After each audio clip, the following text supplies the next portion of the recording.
in terms of diet, right? Like what would you say would be like an 80-20 for someone just starting out? What would you recommend in terms of just them eating to get started, in their diet? Yeah, well, most people have to get leaner, I'd say, especially if you're talking to people that are like 22 and up. Most people have to get leaner. They're sitting at 16, 17% body fat, if not more. The people that are very lean that have a trouble gaining weight is more of a very small subset. And I honestly think they're lucky. I'm like, you can literally eat tons of food, and that's your issue. You can't eat enough food. Yeah. Get some spicy rigatoni and call it a day. Yeah, Exactly.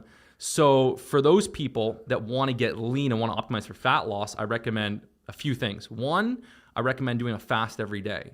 When you're eating 5 meals a day, those meals have to be small to stay in a calorie deficit, unless you're lifting or training 3 hours a day. You're not going to be able to eat very satisfying meals, okay? Especially if you have a big appetite. So I recommend doing a fast every day.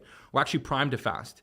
Wake up, drink some water. After about an hour, hour and a half, you can have a cup of black coffee. You can have 2-3 cups of black coffee. You can use my pre-workout Kinoctane, which is amazing for energy, amazing on the fasted state.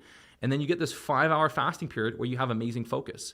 When you're not eating first thing in the morning, you're not eating every 2 to 3 hours, you actually reach this state where you feel really dialed in. I get my best work done on a fasted state. Digestion and eating can actually take away from that state. So that's the first thing, okay? You trigger that sympathetic nervous system where you're alert, focused, energetic. Contrarily, if you eat a massive meal, you enter the parasympathetic nervous system where you just feel like relaxed. Like if you eat a massive meal, you just want to sit down and freaking watch a movie. Sleepy, and I used to do that back when I was bulking and trying to gain weight. I'd eat a big meal and then I couldn't work the rest of the day, man. Yeah, so I find when you cut strategically, you get amazing work productivity. So you get a 5-hour fast. Your first meal can be a bit smaller. You might have some eggs, a little bit of fruit, English muffin, etc. 600 calories or so for the average male. And then you'll basically have this big dinner feast with 14 ounces of lean meat.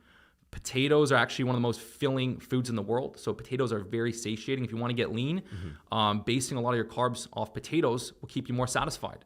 So like lean meats, some broccoli, potatoes, it's a big feast, butter. You do not want to shy away. You don't want to cut out carbs or fats. You need those both for testosterone output.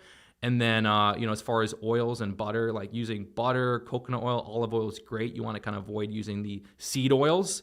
And then the last calories, usually the late night snack, I'll have, a Magnum ice cream bar, a chocolate almond bar, cookies, 400 or 500 calories of whatever I want. And every single time I've cut down to my leanest condition, 6%, I literally ate chocolate every single night. Wow. Every night without fail. And what's funny is that when I was like, maybe I'll eat some healthy late night snack, I just still have cravings. And then I would probably a couple times a week, I just end up going over my calories. When I finish with chocolate, I'm satisfied, I'm cooked, that's it. And I have an easy time cutting.